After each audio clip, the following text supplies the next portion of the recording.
Assalamualaikum warahmatullahi wabarakatuh. Halo anak-anakku, siswa-siswi kelas 6 MI Muhammadiyah Benci, masih dengan Pak Guru.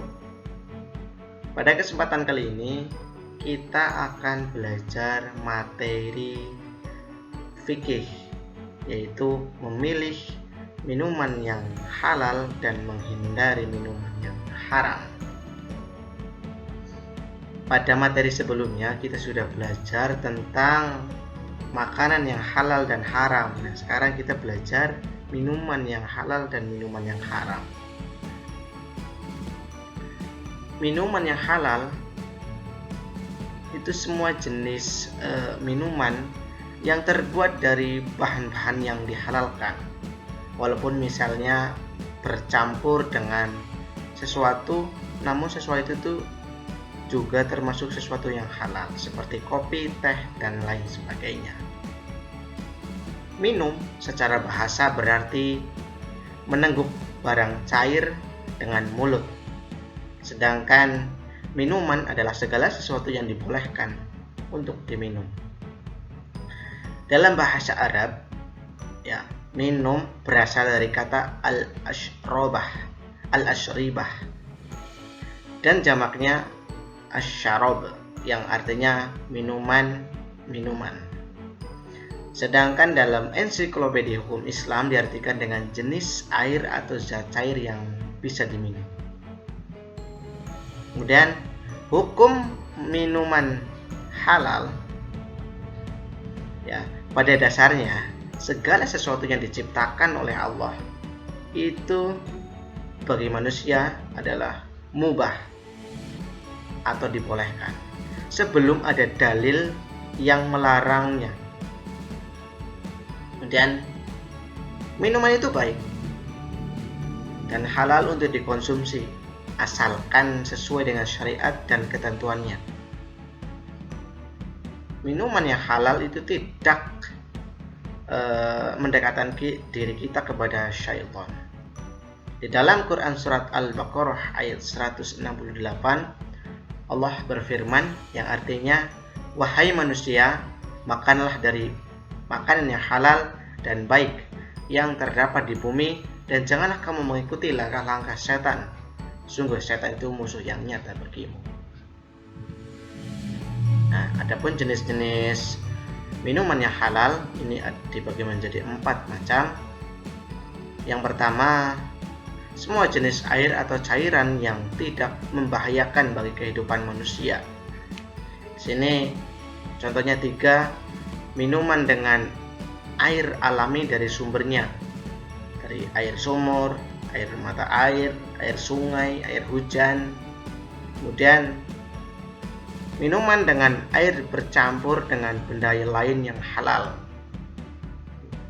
Minuman yang bercampur dengan kopi, susu, teh, dan lain sebagainya.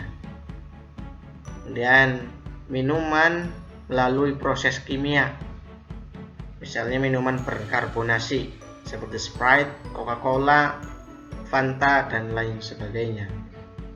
Kemudian jenis kedua, air atau cairan yang tidak memabukkan walaupun sebelumnya pernah memabukkan. Nah, di sini contohnya arak yang berubah menjadi cuka.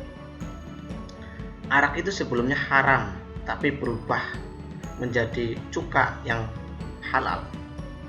Dan air atau cairan bukan merupakan benda najis atau terkena najis. Nah, terakhir air atau cairan yang suci yang didapat dengan cara halal, tidak didapat dengan cara mencuri. Nah, bagaimana kita bisa membiasakan mengkonsumsi minuman yang halal? Tentunya yang pertama kita harus membeli minuman dari tempat yang terpercaya, sudah terjamin kehalalannya. Nah, apabila kita membeli minuman itu di tempat orang non-muslim, pastikan bahwa proses pengolahan minuman tersebut itu sudah sesuai dengan syariat Islam. Kemudian mendapatkan minuman dengan cara yang baik, tidak dengan mencuri atau merampas milik orang lain. Dan membeli minuman dengan uang yang diperoleh dengan cara yang benar dan halal. Membeli minuman Tapi minuman uangnya itu hasil dari mencuri itu juga tidak diperbolehkan. Dan menghindari minuman-minuman yang telah ada dalil yang melarang mengkonsumsi minuman tersebut, misalnya khamar. Ya, kemudian bergaul dengan orang yang baik sehingga terjaga dari minuman yang haram. Nah, ketika kita sudah membiasakan meminum minuman yang halal, tentu ada dampak positifnya bagi kita. Terus hikmahnya, ketika kita mengkonsumsi minuman yang halal, yang pertama sudah jelas, kita akan mendapatkan kesehatan hati dan jasmani, dan doa-doa kita dikabulkan oleh Allah, dan dijauhkan dari api neraka.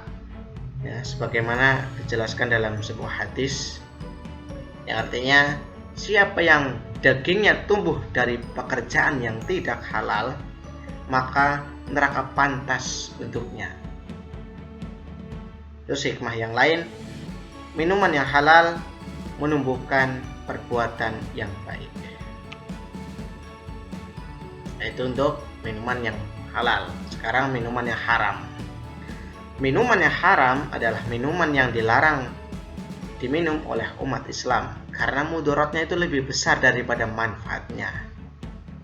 Dan minuman yang diharamkan dalam Islam dapat dikarenakan sifat maupun zatnya. Salah satu minuman haram adalah minuman keras, yaitu suatu minuman yang memabukkan bagi yang meminumnya. Meminum minuman keras hukumnya sudah jelas haram dan merupakan dosa besar karena menghilangkan akal sehat. Kemudian minuman tersebut itu dapat merubah perilaku kita itu menjadi tidak wajar karena kita sudah kehilangan akal sehat kita. Maka sudah jelas minuman yang memabukkan itu sudah jelas haram hukumnya.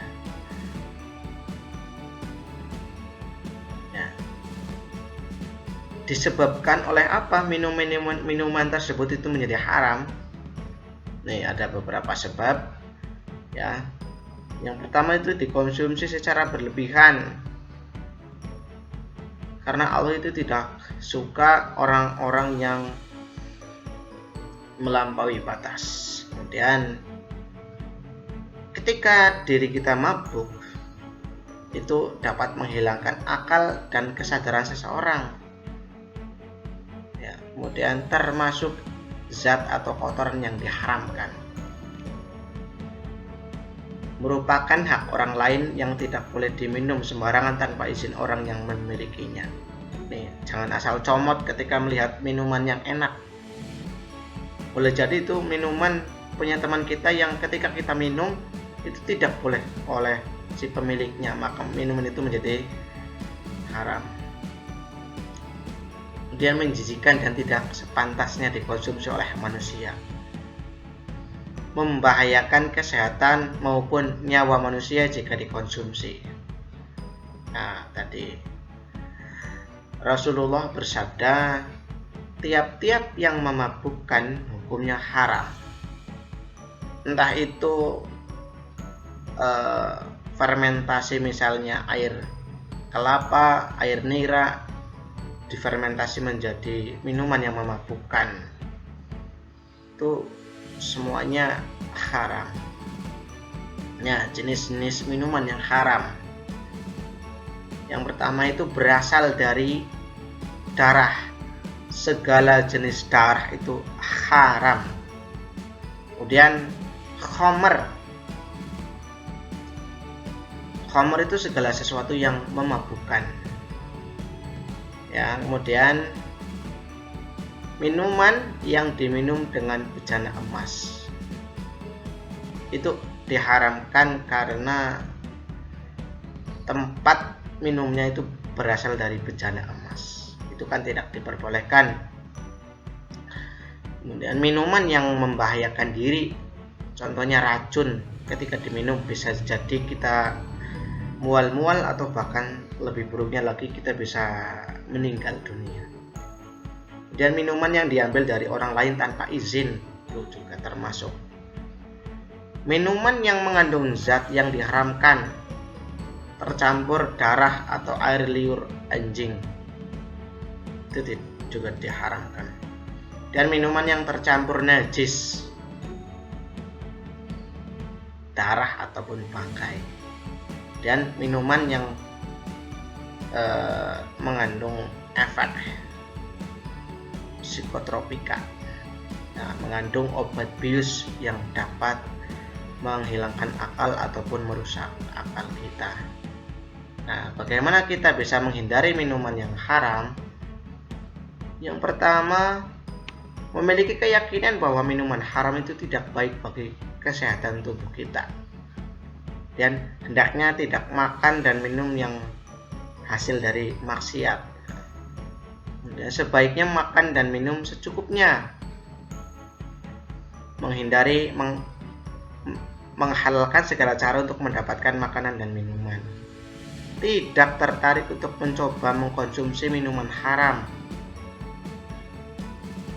dan mendekatkan diri kepada Allah dan selalu ingat terhadap tujuan hidup kita, menjaga diri kita dari hal-hal yang sekiranya merusak dan tidak berguna bagi diri kita ataupun orang lain, dapat membedakan mana yang boleh dilakukan dan mana yang tidak boleh dilakukan, kemudian menanamkan sifat baik dan memberikan contoh yang baik kepada anggota keluarga agar tidak terjerumus pada minum-minuman keras dan pergaulan yang tidak wajar.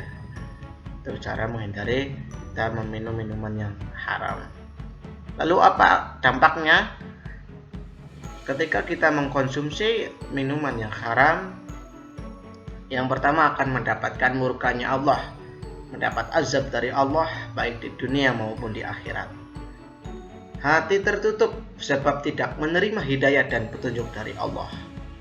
Ibadah yang kita kerjakan menjadi sia-sia. Tidak ada keberkahan dalam diri kita, dan Allah juga membentuk sifat-sifat syaitaniah seperti suka marah, suka berbohong, dan suka berkhianat, dan susah menerima ilmu kebenaran, dan badan tidak sehat dan mudah terkena berbagai macam penyakit. Lalu hikmah kita ketika kita mengkonsumsi atau menghindari minuman yang haram. Orang yang meminum minuman yang haram akan terlihat seperti orang yang kehilangan akal atau gila. Itu karena sudah jelas bahwa minuman yang haram dapat merusak akal dan pikiran kita. Minuman yang haram juga bisa merusak harta kita. Meminum minuman haram bisa mengakibatkan permusuhan dan perkelahian di antara saudara. Ini ya, masih banyak lagi. Jadi, untuk mencapai surganya Allah, kita itu cukup meminum minuman yang halal saja. Karena minum air putih itu sangat murah, bahkan kita bisa mengambilnya di sumur kita dan kita meminumnya.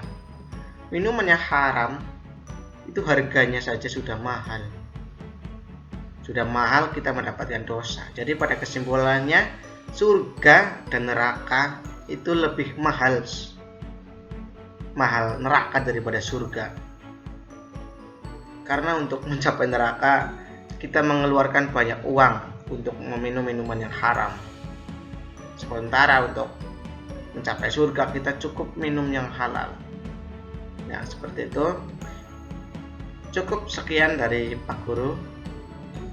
Semoga apa yang Pak Guru sampaikan dapat menjadi pemahaman untuk kalian semua. Kurang lebihnya mohon maaf.